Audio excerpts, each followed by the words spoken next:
welcome back to Figure for Life and our second part of Womanhood in the modern times. I have invited back our guests Tina and Karin for this selection. And last time we stopped at it is complicated with womanhood and having all those new options. And I wanted to have this opinion from you guys. Do you think this idea of you can have it all, is this realistic? Is this something you have seen happening?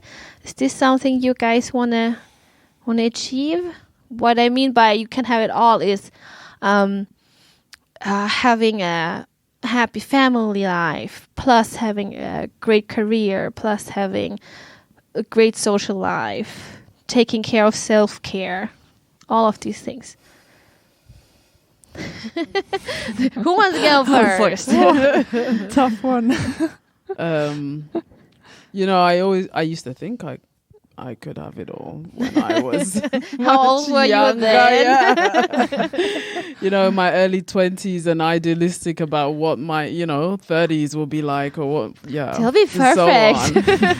So I'll be doing this and this, and it's like, no, that's what I'm experiencing right now. It's possible, not have it all. It's possible to try and strive for what you want in your dreams and so on, but it's a struggle. It's a constant struggle, and just the time and the energy decreases somehow. Yeah, decreases a lot. I would say social life is just like, kind of on a minus. It's on a minus.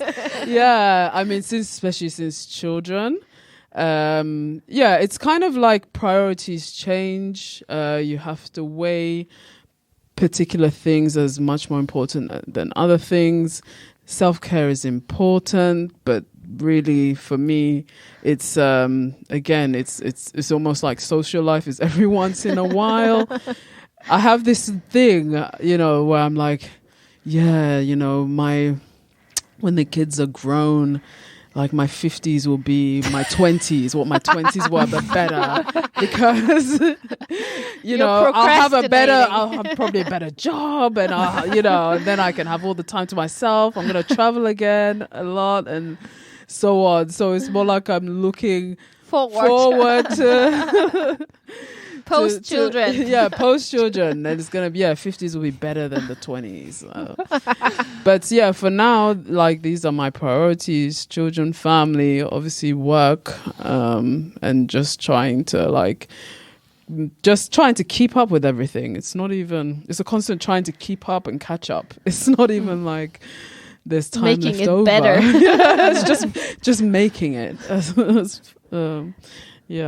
That's where I am. But you're in a different situation from me, Karin. So. I am. I don't have any kids, but I don't think I can have it all. I think I realized that around 3 years ago when I did too much, and then I almost got burned out or was burned out, and I realized I really can't have it all. Because the things you want to do, you don't have enough time for it. You don't have energy for it. So I would say for everyone, you can't have it all. You need to have some self-care, have to prioritize what is most important for you, and spend your time and energy on that, instead of just thinking, I want to do this, I want to do this, I want to do this, but you won't have enough time for it. Mm-hmm. So, I'm not so... I'm positive, but it's maybe more realistic now. More realistic. Yeah. Because I feel like the younger you are, the more idealistic you are. Oh, yeah. Mm-hmm. I guess it's because of lack of life experience. So usually you start off when you're young, you have ideals on how you would like it to be, and you have these wishes and dreams of, it will be like this, like that. And then life hits you in the face and you realize, I'm not no superwoman, and we women can do a lot. They are single moms. My gosh, they do so much. You don't even know where they have the energy or time from. Multitasking. Yeah, they're raising the kids by themselves. They're working jobs. They're taking care of maybe elderly parents, so it's like, woo. And then maybe you are in a relationship or a marriage and you complain, I'm so tired. And I'm like, yeah, sometimes it's good to have some perspective. It's not about comparing each other, not at all. But it's about that I feel like we should give them special like credit who work so hard for that, like single parents. Both on the man and woman side, I guess. I think most single parents or single moms have not chosen to be single parents. That's something new, that people who are by themselves start a family by themselves. That's a new thing. But I think most women nowadays, they have not chosen to be a single parent. That was the question on can you have it all. I think I remember that Michelle Obama said that no, you can't have it all. You cannot have it all. I guess if and Michelle we look at her, think she has it all. Yeah. She's saying that. Michelle says, well, you can't have it all. So I guess she has enough credit on her CV. I can buy that. And what you said, like I had a period of single parenthood for 2 years, and it really is. I mean, yeah, it's like nothing else. You can think of nothing else apart from the very basics of getting through day by day and making sure your kids are okay and so on. But even, people are in marriages where, one partner is not that helpful. I mean, it's not even about being single. It's just, or you could be in a marriage and just feel like a single parent. So you can, to an adult baby. Yes, exactly. And, you're actually practically doing everything yourself anyway. Yeah. So it's just about having that, whether you have that teamwork or not.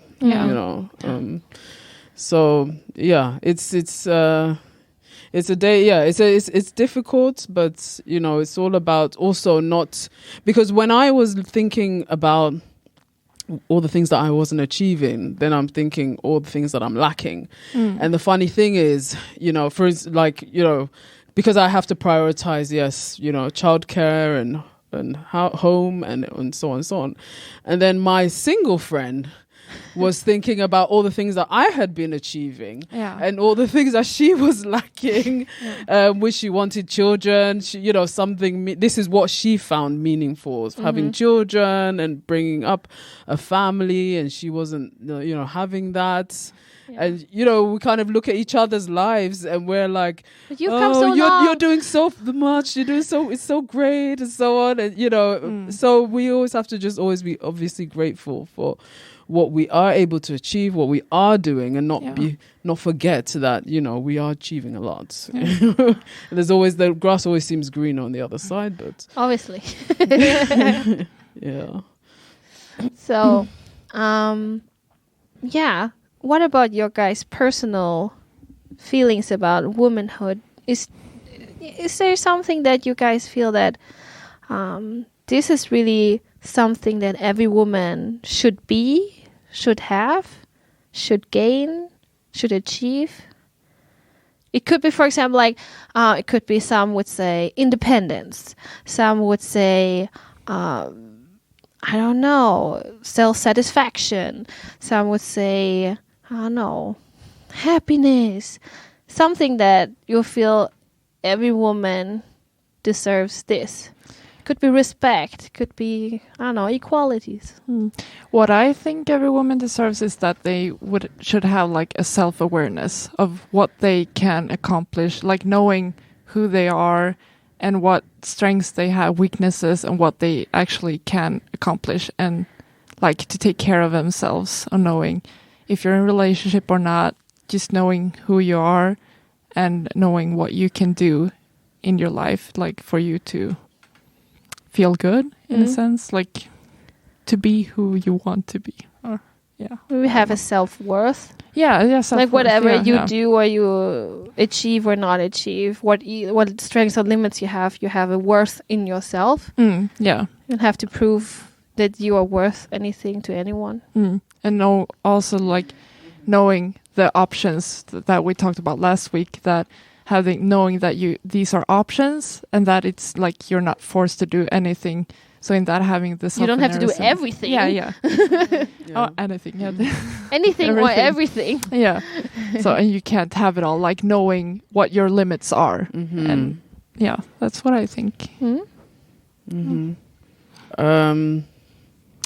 Yeah, I think what you're saying is very on point. I also think every woman should have some sense of security, like some sense of security that she builds around herself, no matter what she chooses to do or not do. Not always knowing you have something to fall back on that is your own, that you can, build on, or like even if you decided to drop something, knowing that you have like at least completing something so that you can fall back on if anything goes wrong, or if there's a problem, or I often advise women, no matter what their path is, like before you kind of decide this is what I'm going to do, just make sure you have some sense of security for yourself, a backup plan. A realistic backup plan. If you don't become a doctor, I want to be a lawyer. So do kind of as much as, if you want to be a doctor, do as much of the education as you possibly can. If you decide to not do it later, if you decide not to actually be a doctor, you at least you have something to do. If things go wrong, if plan A goes wrong, you can go back somehow and do something. Maybe become a nurse. Yeah. Yeah. So. Well, I remember when we previously recorded episodes about manhood in the 21st century. And I think the guys talked a lot about that. It was difficult nowadays for them because the roles for them also have changed a lot. And how do you know what a man is? How you like what expectations do you have nowadays? And that I think many guys felt confused, like they didn't know what to do, what to be, because they are not supposed to be this traditional breadwinner anymore. So this is like women getting more independent, so that becomes a bit like useless, kind of. So they feel useless, and I think the worst for men is to feel underappreciated and useless if they don't do anything and contribute with anything. So I feel like, how is that for us women? Because our roles changed, and we talked about that we have more options. But what are our roles? How have our roles changed? I mean, before we were housekeepers, men were breadwinners, we were housekeepers, and now we are supposed to be. What are we supposed to be? Breadwinners? No. It feels like sometimes we're supposed to be housekeepers and breadwinners. Yeah, both of them, yeah. Somehow. Because I think most women in Western society do take care of their children as well as going to work.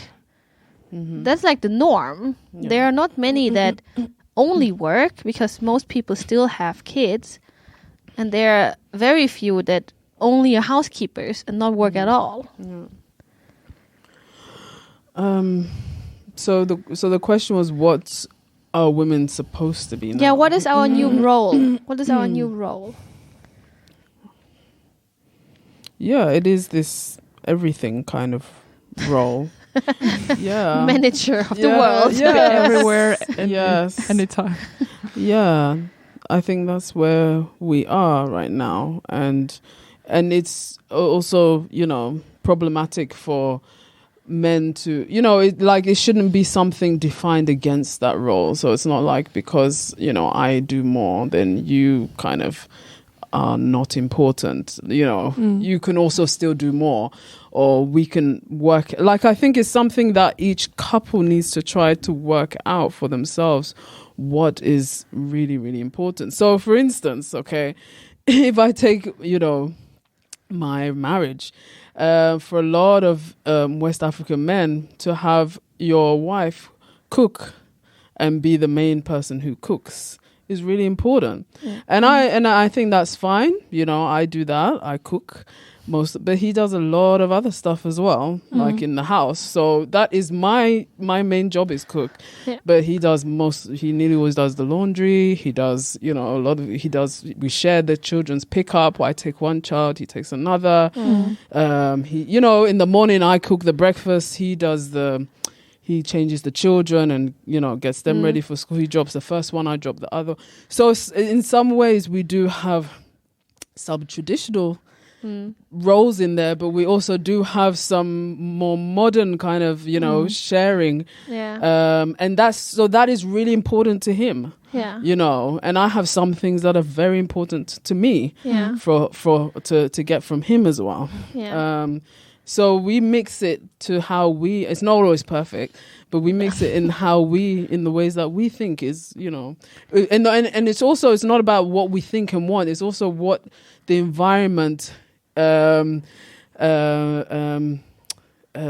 forces us to adapt to.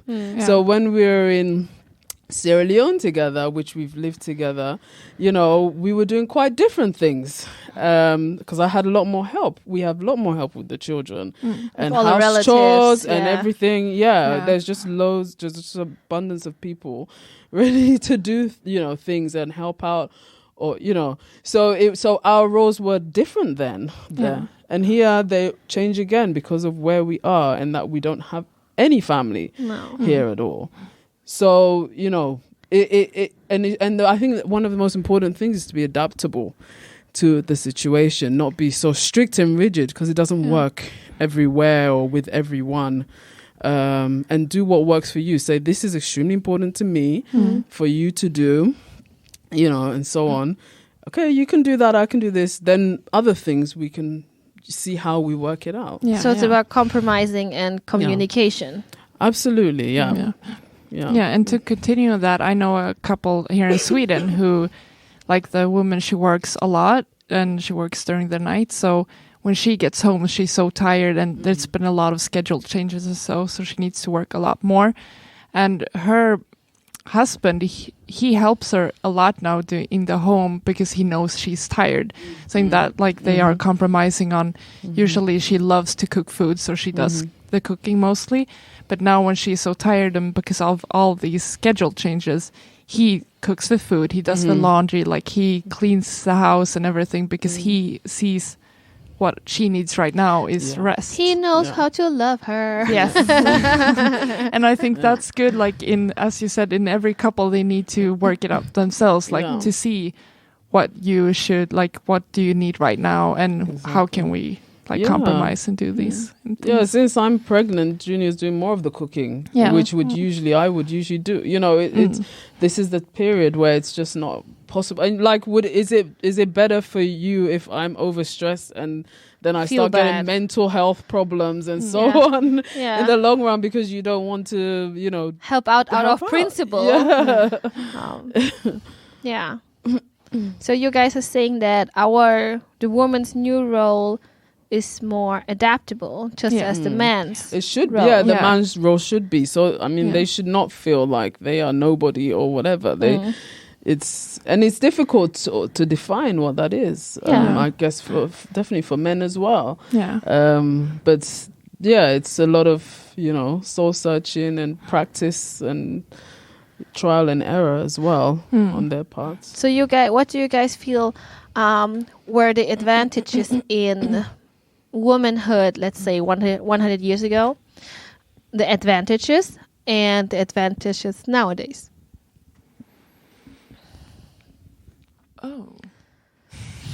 Are there any advantages from women 100 years ago? Yeah, I do think there were probably some. I can't come up with any example. Maybe right it now. was if we see it from the way nowadays, disadvantage is maybe the stress that we have because of all these options. Yeah. Maybe back then there was only one option, or at most two. So there wasn't really as much stress about that because, well, if you're not going to achieve academically, or you were not born into a wealthy family, or you did not have a path carved out for you before to do option number B, your option number A was getting married and have kids. So your job was to find a husband who was good, who had money, who could support you. And if you achieved that, then, well, there was a kind of good life for you, hopefully, if your husband is not turning into a psychopath. Yeah, I mean, it's, you have all the good and bad points. Obviously, you would. It's if you wanted to be a homemaker, it was, easier. If you didn't, it was extremely excruciating. It's easier for some people to do this juggling than just kind of be at home and be bored and unfulfilled. And yes, and maybe, and very dependent on your husband who, if he's good, it's great. If he's not, it's it's a lottery. It's a lottery. It's a lottery. Tough life.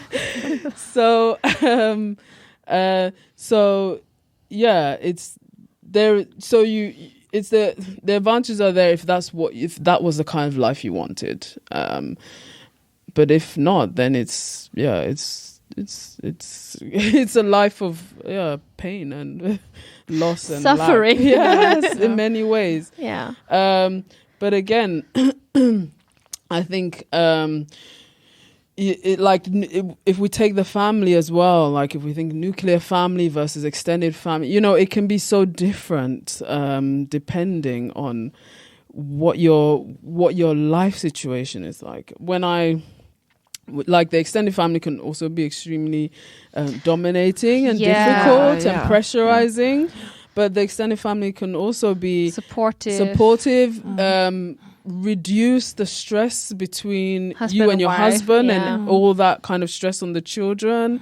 So if you have family that could help with the kids, they would actually. It's not everything depends on you and him. It depends on.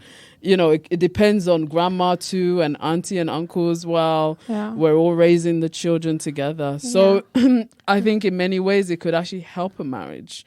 But again, it depends on the extended family you have. But I think whatever happens, I'm not surprised that in the West, in the Western world where there's a lot more nuclear families, that families do break up more. Yeah.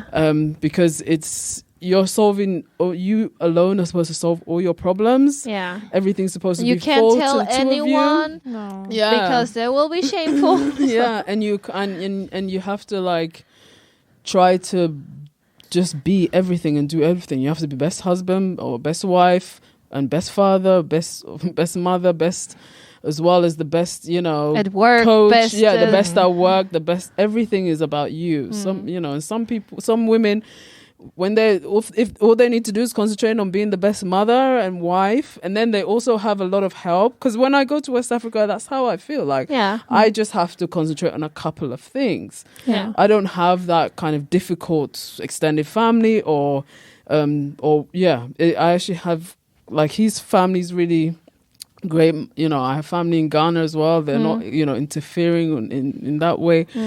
And so it's I often feel less of a burden on me and him as well. When I'm there than here. Yeah. So it makes actually our relationship easier, and it makes it easier to concentrate on one another as husband and wife, and you spend that time together. Yeah. But here it's quite different. So the good thing. So our conclusion would be that modern womanhood. The new role of modern womanhood is supposed to be adaptable. Yes. In communication and compromising with the other part, with your co-parent maybe or your partner, and that's difficult. Difficult. But I think we agree that there are a lot of advantages. Especially for women, even if it puts more pressure on choosing, making a choice, to make a choice to take an option or to not take an option, and to especially understand to not have to take all the options that are out there, not judging each other for options that people take, and also to appreciate, I think, extended family, to get help Yeah. To not live in this bubble of just you and maybe one other human being, and then you're supposed to conquer the world. Yes. Or friends and networks if you don't have your extended family around. Yes. Well, that's great, my dear woman. Our time has run out. I hope that our listeners will appreciate our summary, our conclusion. I think it's we came to a wise conclusion, I guess. Yeah, we did. Now we know how to go forward in life. What expectations to have and what not to have. You're welcome. Thank you guys for listening, and remember to write to us if you want to hear Tina and Anna-Karin again on any other topic. Let us know. Write to us and give us feedback on especially these 2 parts of womanhood in modern life. Thank you. Thank you. Bye.